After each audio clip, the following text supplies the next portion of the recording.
This story is gonna be The Little Mermaid by Jerry Pinkney.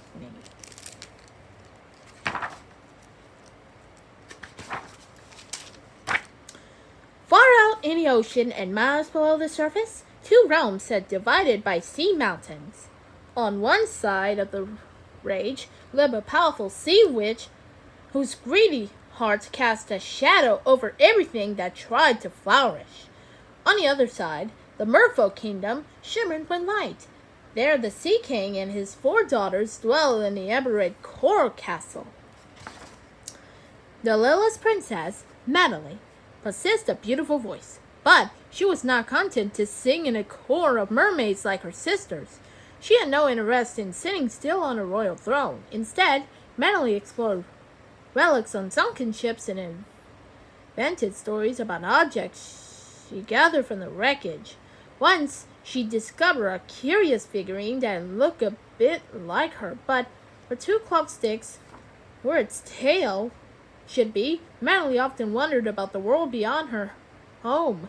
Is it true that some ships glide atop the water instead of lying splintered beneath it?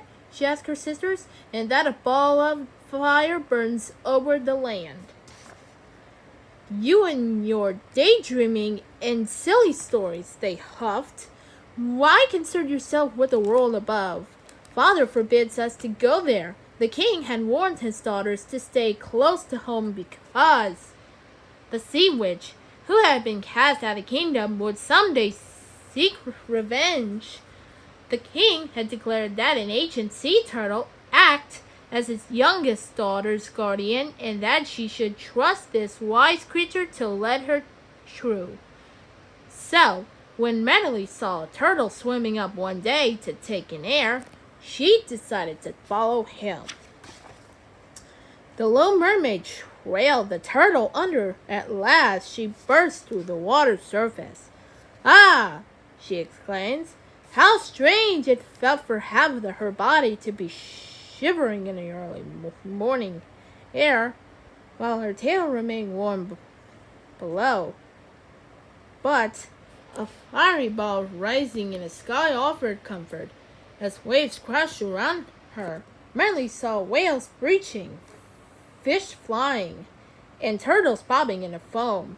Beyond, she spotted a sliver of sand on the horizon. Moving close, Madeline saw a figure on the beach. To her astonishment, it had 2 stick-like legs, just like the doll she found.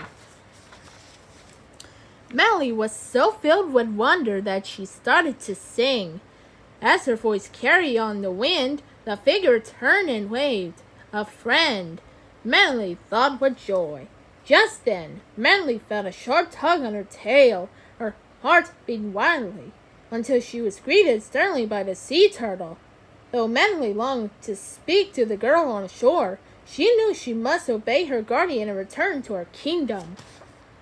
Along with the relics of the world above, Madeline thought of the girl and her friendly smile. The girl could never come to the sea kingdom, of course, and Madeline could never walk on the shore. Perhaps the only friends she would ever have would be those she imagined.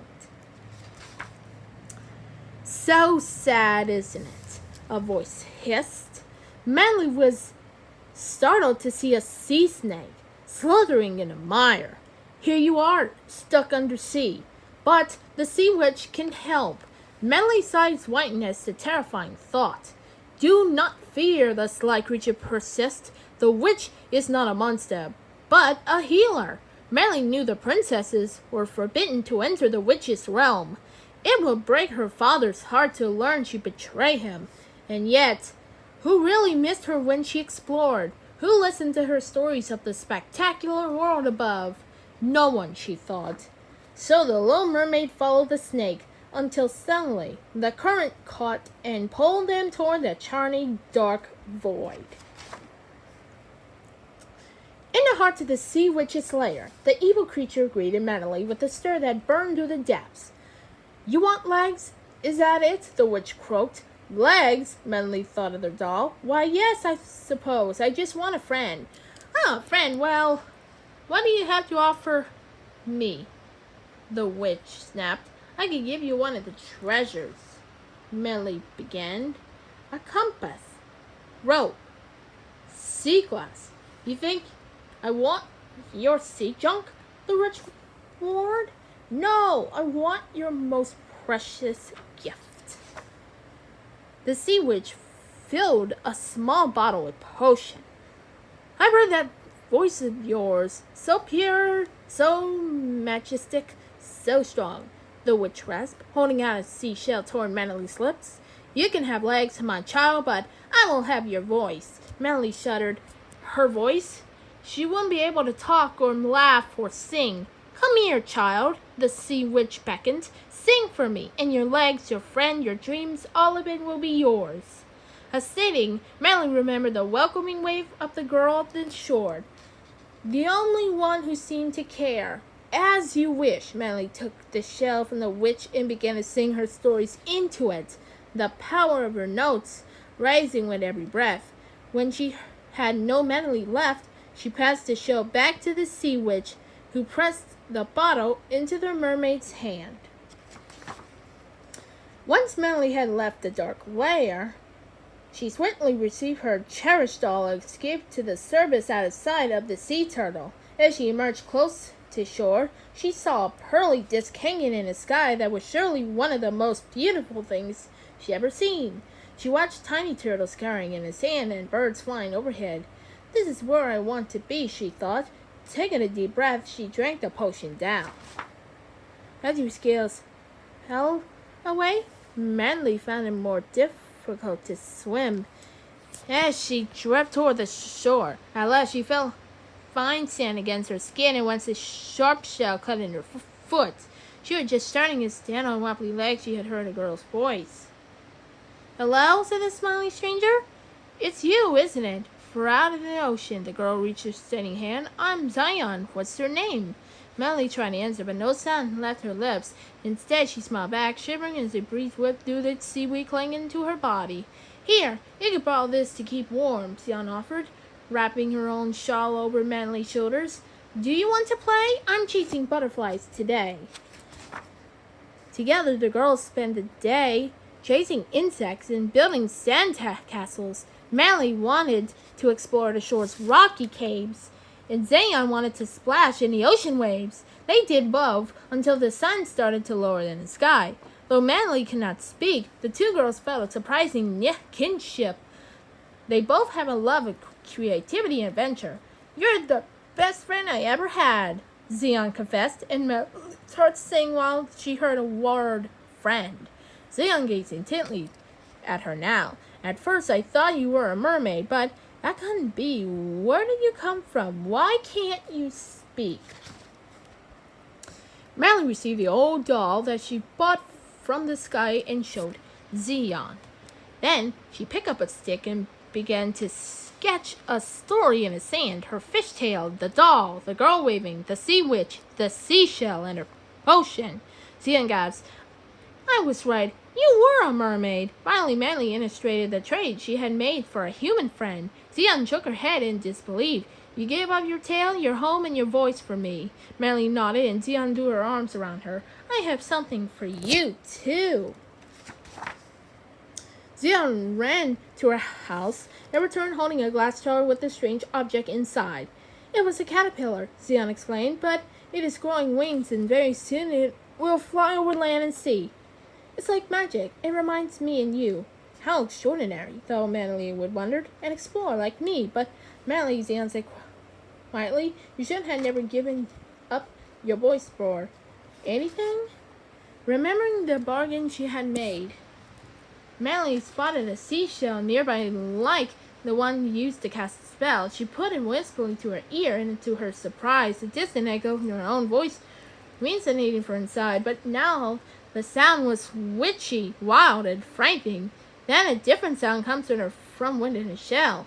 The sea witch has risen, came the voice of the sea turtle. Your family is in trouble. Come. Oh, what have you done? Manly thought, releasing the sea witch, and used the power of Manly's voice to grow in strength and strike in revenge. Though Manly had no voice, she could still cry tears. She knew that To return would mean she would never walk on land again and would perhaps lose her own friend. She passed the shell to Xeon, who had the warning of the summons. I understand you must leave, Xeon said sadly, but I'll always be your friend. Melly drew a long breath, dove deep, and kicked fiercely as she followed the sea witch's screeches toward the battle. Her sisters cried out to her, "Father's strength is useless against this dark power." Melly watched in horror as the witch wrapped fat tentacles around the king's throat. Melly felt utterly helpless until she spotted the seashell that had cursed her hanging around the witch's neck.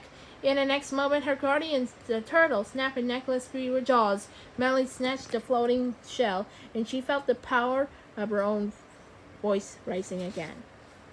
She shouted her strength, and ever she heard, "No!" The witch covered its ears, as if with terrible pain.